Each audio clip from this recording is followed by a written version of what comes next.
Welcome to Nixas protocol, the crypto news channel, जहां मिलेगी आपको latest crypto news on updates. Major crypto update 1। XRP की कीमत ने हाल ही में $2.90 का उच्च स्तर छूने के बाद गिरावट दिखाई है और अब $2.24 पर ट्रेड कर रही है, जो सिर्फ 3 हफ्तों में 5% की गिरावट दिखाता है। इस गिरावट के पीछे 2 बड़े कारण हैं: XRP का ओवरबॉट होना और अमेरिकी फेडरल रिजर्व की सख्त मॉनेटरी पॉलिसीज। अब सवाल यह है, क्या XRP और नीचे जाएगा या यहां से रिकवरी करेगा? अब XRP एक दिलचस्प रेंज में फंसा हुआ है। $3 का रेजिस्टेंस और $1.98 का सपोर्ट।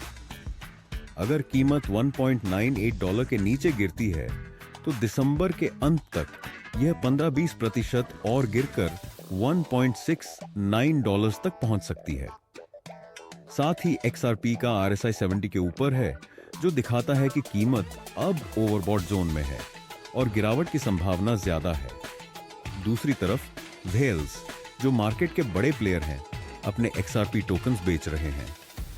टेक्निकल चार्ट पर एक डिसेंडिंग ट्रायंगल पैटर्न बना हुआ है, जो कीमत गिरने का मजबूत संकेत देता है। लेकिन अगर XRP $2.50 के ऊपर ब्रेकआउट करता है तो बुल्स वापस चार्ज ले सकते हैं और कीमत $3.50 तक जा सकती है। पॉजिटिव फैक्टर भी हैं।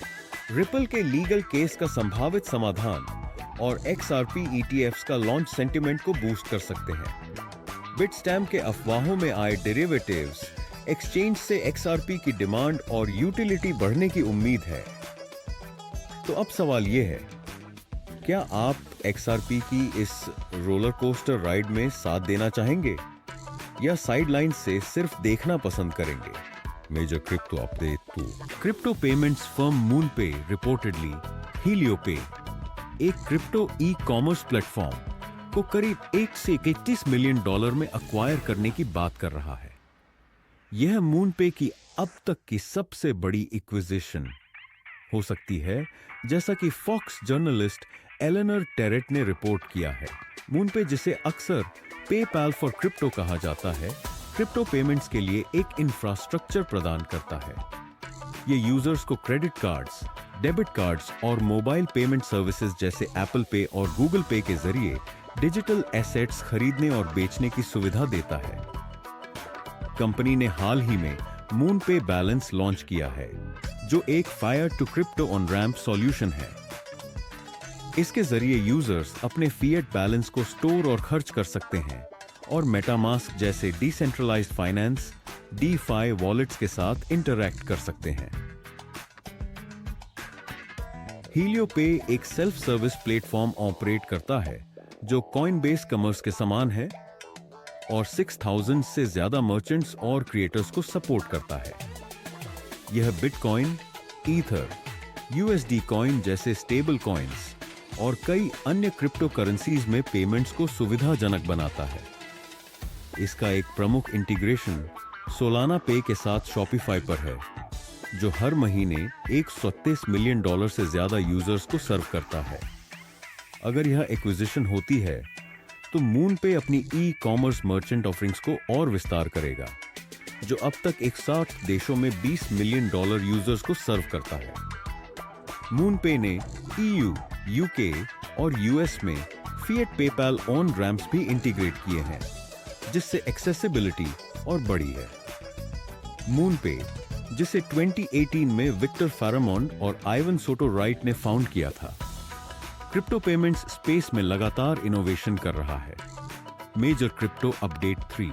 दिसंबर के मार्केट करेक्शन ने डिजिटल एसेट इन्वेस्टमेंट प्रोडक्ट्स पर काफी असर डाला है, जहां एक्सचेंज ट्रेडेड प्रोडक्ट्स ETPs का कुल एसेट्स अंडर मैनेजमेंट $17.7 बिलियन से गिरकर कम हो गया है। कॉइन शेयर्स की 30 दिसंबर की विश्लेषण के मुताबिक 29 और 20 दिसंबर के बीच डिजिटल एसेट फंड से $1 बिलियन का आउटफ्लो देखा गया, जो अगले साल मौद्रिक सहजता, मॉनेटरी ईजिंग की धीमी गति का परिणाम हो सकता है। दिसंबर को US फेडरल रिजर्व के federal open market committee FOMC ने फेडरल फंड्स रेट को 25 बेसिस पॉइंट से घटाकर 4.25% से 4.50% की रेंज में ला दिया, जो फरवरी 2023 के बाद से सबसे कम है। लेकिन अपडेटेड प्रक्षेपण दिखाते हैं कि भविष्य में दरों में कटौती के लिए एक कॉशियस अप्रोच अपनाया जाएगा, जिसमें केवल 2025 में 225 बेसिस पॉइंट की कटौतियां अपेक्षित हैं, जो पहले के 4 कटौती के अनुमान से कम है। इकोनॉमिक अनसर्टेनिटी और प्राइस करेक्शंस के बावजूद डिजिटल एसेट फंड्स ने वीक को $308 मिलियन के पॉजिटिव नेट फ्लोज के साथ क्लोज किया। जर्मनी, स्वीडन और स्विट्जरलैंड के कंबाइंड आउटफ्लो $212 मिलियन तक पहुंचे, जबकि कनाडा में $60 मिलियन का आउटफ्लो हुआ। वहीं यूएस ने $567 मिलियन के इनफ्लो का नेतृत्व किया।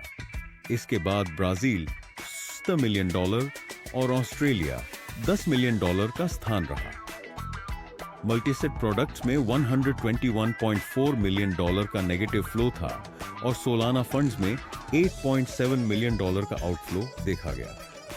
मेजर क्रिप्टो अपडेट पोर आवे एक नए चेनलिंक ऑरेकल को इंटीग्रेट करने पर विचार कर रहा है, जो ट्रांजैक्शन बैक रनिंग से होने वाले प्रॉफिट्स को DeFi प्रोटोकॉल के यूजर्स तक रिडायरेक्ट करेगा।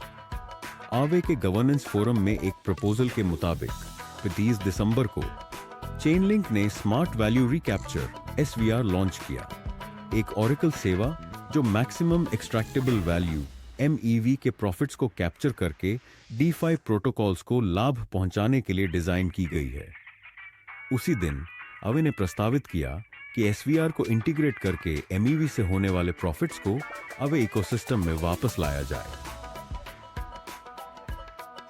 MEV का मतलब है कि ब्लॉक बिल्डर्स ट्रांजैक्शंस को रीरन करके ब्लॉक्स को पब्लिक ब्लॉकचेन लेजर पर पोस्ट करते हैं, जो कभी-कभी यूजर्स के लिए नुकसान का कारण बन सकता है। अवे में के यूजर्स अपने क्रिप्टो एसेट्स को कोलैटरल के रूप में डिपॉजिट करके लोन लेते हैं। अगर कोलैटरल की वैल्यू गिर जाए तो लिक्विडेशन होता है, जहां थर्ड पार्टी लिक्विडेटर्स कोलैटरल के बदले कर्ज को रिपे करने के बाद प्रॉफिट कमाते हैं।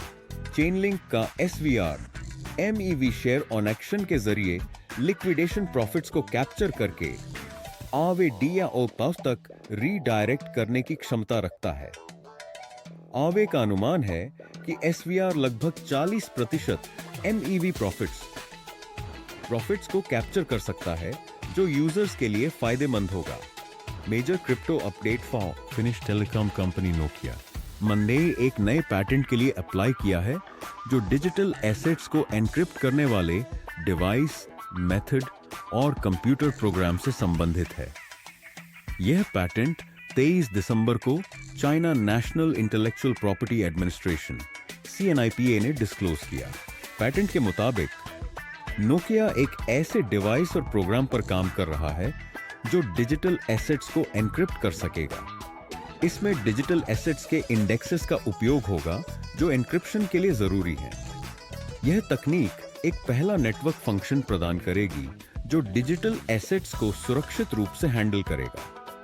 यह पैटेंट दिखाता है कि नोकिया डिजिटल एसेट एनक्रिप्शन और उससे जुड़े डिवाइसों के डेवलपमेंट में कदम रख रहा है।